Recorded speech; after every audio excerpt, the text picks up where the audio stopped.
Sheikh chilli अव्वल दर्जे के बेवकूफ़ तो थे ही, सुस्ती और काम चोरी में भी इनका कोई जवाब ना था। बीवी से अक्सर अनमन रहती। एक रोज़ बीवी ने कुछ ज़्यादा ही बुरा भला कहा तो तुनतुना कर चारपाई से उठ खड़े हुए और दरवाजे की तरफ कदम बढ़ाते हुए बोले, ओ लो, हम जा रहे हैं शहर, अभी इसी वक्त नौकरी करने। शहर कोई यहाँ रखा है? दिन भर का रास्ता है, बीच में खाओ पियोगे क्या? बीवी बोली, ज़रा ठहर जाओ, रोटियां पकाए देती हूँ। फिर उसने 7 रोटियां पका कर दी। शेख चली चल पड़े। चलते चलते दोपहर होगी। एक कुआं नज़र आया तो इसकी मंडेर पर बैठ के बहुत ज़ोर की भूख लगी थी। रोटियां निकाली और सर खजाते हुए बोले, 1 खाऊं, 2 खाऊं या 7 खा जाऊं? कुएं में 7 परियां रहती थी। उन्होंने ये सुना तो डर गई। मलका परी कुएं से बाहर आई और शेख चिली से बोली, तुम क्यों खाना चाहते हो 7 को? भूख जो जोरों की लगी है, 1-2 से काम नहीं चलेगा, इसलिए शेख चिली ने जवाब दिया, अच्छा अगर तुम हमें ना खाओ तो मैं एक ऐसी चीज़ तुम्हें दूंगी जो तुम्हारे खानदान भर को कभी भूखा ना रहने देगी। परी बोली और हाथ आसमान की तरफ बुलंद किया। हाथ में एक देगची आ गई। परी ने कहा, ये देगची देख रहे हो? इसके सामने तुम जब और जिस खाने का नाम लोगे ये इससे भर जाएगी। शेख चिली बोले, रोटियां तो है मेरे पास, कौरमा मांगता हूँ इससे। देगची फौरन कौरमे से भर गई। शेख चिली ने सैर होकर खाना खाया और देगची बगल में दबाकर चल दिए। शहर में वो एक सराय में रुके और देगची सामने रखकर बिरयानी का नाम लिया। देगची बिरयानी से भर गई। फिर जर्दे की ख्वाहिश की, वो भी मिल गया। उन्होंने जी भर के खाना खाया। सराय की मालका बुढ़िया ये सब देख रही थी। इसने शेख चिली के देगची के बारे में पूछा तो उन्होंने साफ साफ बता दिया। बुढ़िया ने चिकनी चुपड़ी बातें करके शेख चिली को रात सराय में ही ठहराया और जब वो सो गए तो परियों वाली देगची चुराकर इसकी जगह दूसरी देगची रख दी। शेख चिली नकली देगची लिए घर पहुंचे और बीवी से बोले, देखो नेक बख्त, तुम्हारे लिए क्या लाया हूँ। फिर उन्होंने देगची के बारे में बताया और मुर्ग मुसल्लम की ख्वाहिश की। फिर देगची खाली रही। उन्होंने कई और खानों के नाम लिए मगर कुछ ना हुआ। बीवी ने खूब मजाक उड़ाया और वो शेख चिली की बात पर यकीन करने को तैयार ना थी। आखिर शेख चिली जलाकर बोले, अच्छी बात है, कल मुझे रोटियां पका कर देना, मैं परियों के पास जाऊंगा और देगची की शिकायत करूंगा। अगले रोज़ बीवी ने रोटियां पकाई। शेख चिली चल दिए। कुएं पर पहुंचकर फिर बोले, 1 खाऊं, 2 खाऊं या 7 खा जाऊं? मलका परी बाहर आई और बोली, तुम फिर आ गए खाने, क्या अब भी खाने की कमी है तुम्हारे पास? शेख चिली की शिकायत पर देगची उनकी फरमाइश पूरी नहीं कर रही। परी सोच में पड़ गई और बोली, खैर छोड़ो देगची को, मैं तुम्हें एक तोहफा दिए देती हूँ, माला माल हो जाओगे। इसने अपना दायां हाथ आसमान की तरफ बुलंद किया और सफ़ेद खूबसूरत मुर्ग हाथ पर आ बैठा।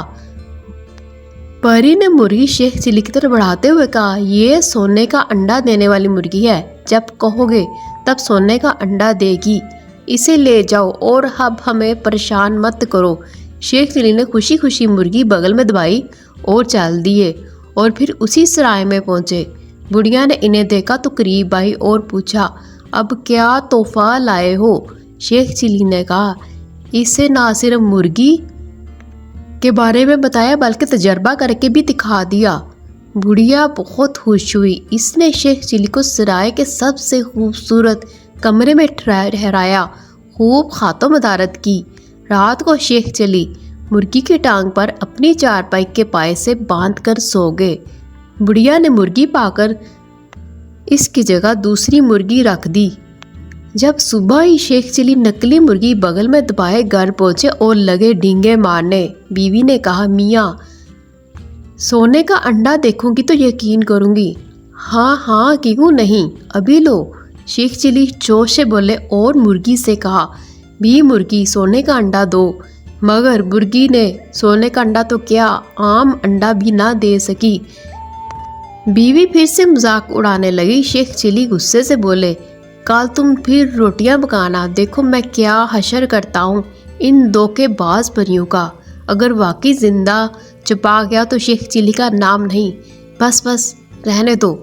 मेरा ख्याल है कि तुम रोटियां हड़प करने को ये सारा ड्रामा करते हो। अब कोई रोटी नहीं मिलेगी। खैर ना देना रोटी, मैं बगैर रोटी के ही चला जाऊंगा।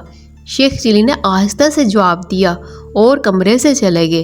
अगले रोज फिर कुएं पर पहुंचे और बोले, एक खाऊं, दो खाऊं के सातों खा जाऊं। कुएं की परियों में हलचल मच गई। मलका बाहर आई और बोली, अब क्या हुआ?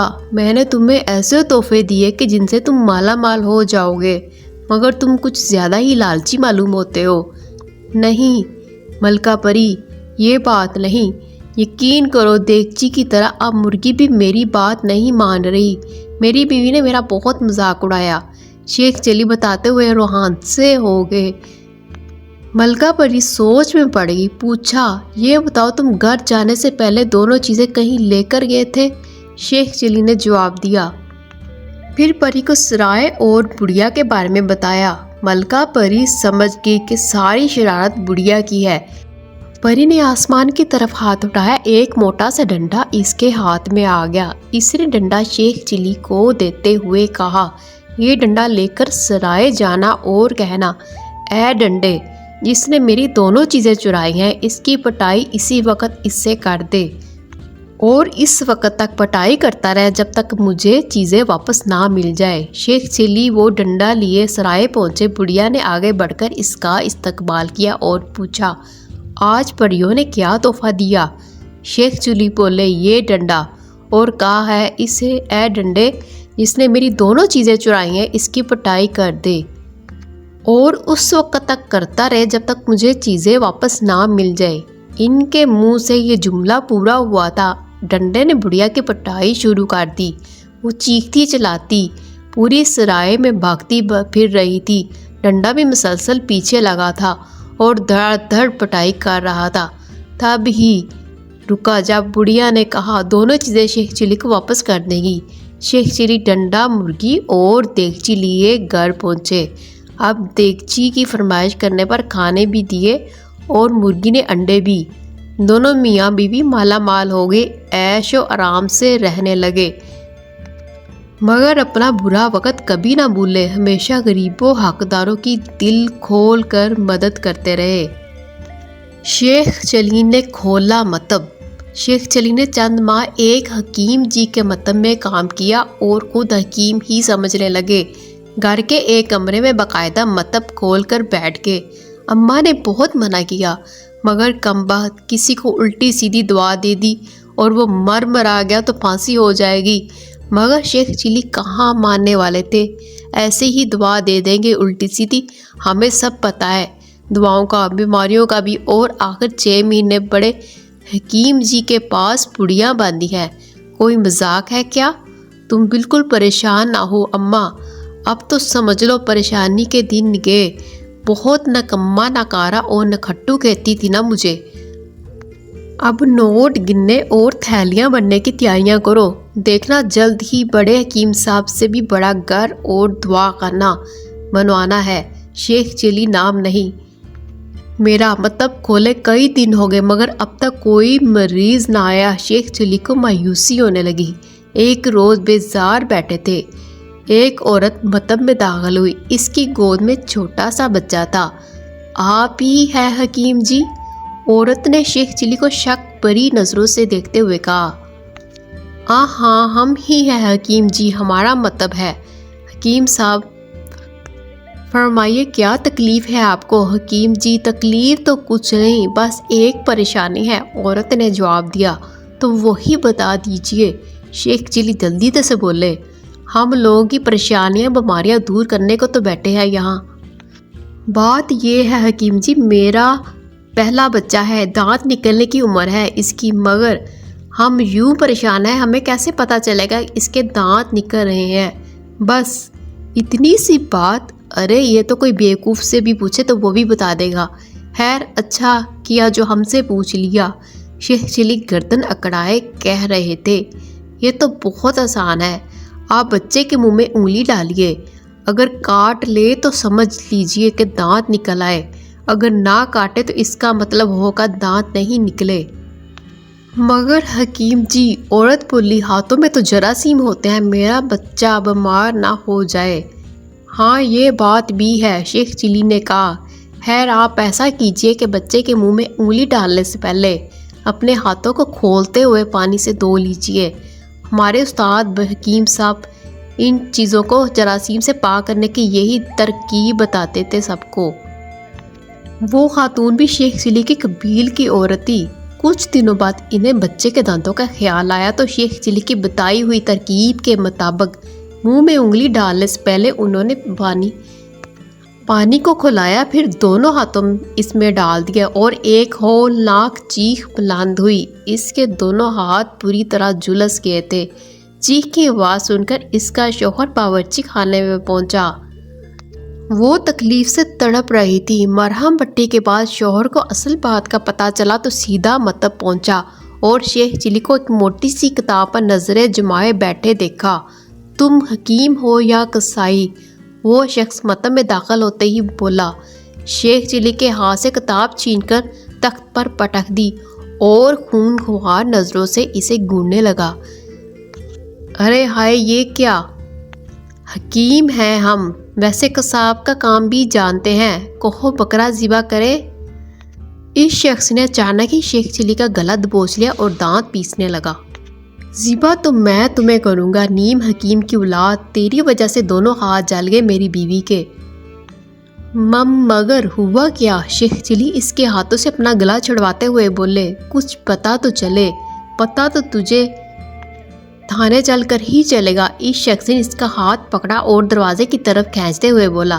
سیدھی طرح چل نہیں تو جوتے مارنا شروع کر دوں گا۔ یہ ہنگامہ دیکھ کر بہت سے لوگ جمع ہو گئے۔ اماں بھی دروازے میں آ کھڑی ہوئی۔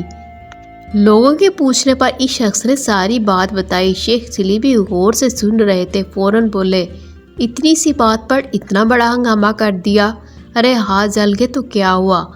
ہم جو ہے حکیم ابن حکیم ایسا مرہم دیں گے کہ ادھر لگا اور ادھر زخم ثابت، ابھی لایا۔ شیخ چلی اتنا کہہ کر مطب کی طرف بڑھے مگر اس شخص نے فوراً اس کا ہاتھ پکڑ لیا۔ نہیں چاہیے تیرا مرہم دھرم، نہ جانے وہ کیسا ہوگا، تانے چل کر وہیں فیصلہ ہوگا۔ لوگوں نے بہت سمجھایا مگر وہ شخص کس کی بات ماننے کو تیار نہ تھا۔ اس کی ایک ہی ضد تھی، شیخ چلی کو تھانے لے جا کر اس کے خلاف مقدمہ درج کراؤں۔ بالآخر اس کی اماں کی منت و سماجت کام آئی اور وہ شخص اس شرط پر شیخ چلی کو معاف کرنے پر راضی ہوا کہ اس کی بیوی کے علاج مالنے کے علاوہ 100 روپے ہرجانہ اسے ادا کیا جائے گا۔ بعد میں اماں نے خوب شیخ چلی کی خبر لی۔ وہ سر جھکائے سنتے رہے مگر دل میں سوچ رہے تھے، لوگ ان کی ترقی سے جلتے ہیں، ذرا سے ہاتھ جل گئے تو جھگڑا کرنے آگے، تھانے لے جائیں گے۔ اوہ، آخر علاج کروانے میں تکلیف تو ہوتی ہی ہے، یہ بات تو خود بڑے حکیم صاحب کہتے تھے، مگر ہماری بات کو تو کوئی بھی نہیں سمجھتا۔ اماں نے غصے میں کچھ پکایا نہیں تھا، ڈر کے مارے۔ شیخ چلی نے بھی کچھ نہ کہا اور بھوکے ہی سو گئے۔ اگلی صبح بیدار ہوئے تو پیٹ میں چوہے دوڑ رہے تھے۔ باورچی خانے سے کوٹ پیٹ کی آوازیں آ رہی تھیں۔ منہ ہاتھ دھو کے وہیں پہنچ گئے۔ اماں ناشتہ تیار کر رہی تھی، انہیں دیکھا تو خفگی سے آنکھیں پھیر لی۔ اماں، شیخ چلی بچوں کی طرح ٹٹک کر بولے، اب تک ناراض ہو، دیکھو ہم نے تو رات کو بھی کھانا نہیں مانگا، بھوکے سو گئے، اب تو معاف کر دو۔ اس کے انداز پر اماں کو ہنسی آ گئی، منہ پھیر کر اسے چھپاتے ہوئے بولی، تو ایسی حرکتیں کرتا ہی کیوں ہے بد نصیب؟ وہ مستنڈا تجھے تھانے لے جا کر بند کرا دیتا تو میں کیا کرتی؟ نوٹوں کے تھیلے بھروا رہا تھا مطلب کی کمائی سے، الٹا اس موئی کا علاج کروانا پڑے گا۔ تیرے کہنے پر اس نے ہاتھ جلا دیے۔ 100 روپے دینا پڑیں گے، وہ بھی الگ، پتہ نہیں کب عقل آئے گی۔ جوان ہو گیا مگر بچوں سے بھی گیا گزرا ہے، کسی کام کاج کا نہیں۔ دیکھو اماں یہ نہ کہو، شیخ چلی منہ پھیلا کر بولے، اتنا بڑا مطب چلا رہے ہیں اور اب بھی کام کاج کے نہیں، ناشتہ کرتے ہی کھولتے ہیں، دیکھنا مریضوں کی قطاریں لگ جائیں گی۔ خبردار جو مطب کا نام بھی لیا، اب اماں چلائیں، کان کھول کر سن لو، اب یہ جھاڑو پھرا مطب کھلا تو آگ لگا دوں گی اسے۔ میرے پاس خزانہ نہیں رکھا جو لوگوں کا علاج کراتی پھروں اور جرمانے بھرتی رہوں، سمجھ گیا؟ شیخ چلی سر جھکا کر دوبارہ ناشتہ کرنے لگے اور سوچ رہے تھے، یہ اماں بھی خوب ہیں، کچھ کرو تو کرنے نہیں دیتی، نہ کرو تو کہتی ہے جھاڑو پھرا، کسی کام کاج کا نہیں۔ اب کوئی بتائے تو ہم کیا کریں تو کیا کریں؟ دوستو، یہ کہانی کیسی لگی؟ کمنٹس میں اپنی رائے کا اظہار ضرور کیجیے۔ اگر چینل پر نئے ہیں تو چینل کو سبسکرائب کیجیے اور بیل آئیکن کو دبا دیجیے تاکہ آنے والی ہر نیو ویڈیو کا نوٹیفیکیشن سب سے پہلے آپ کو مل سکے۔ ملتے ہیں ایک نئی ویڈیو کے ساتھ، تب تک کے لیے خدا حافظ۔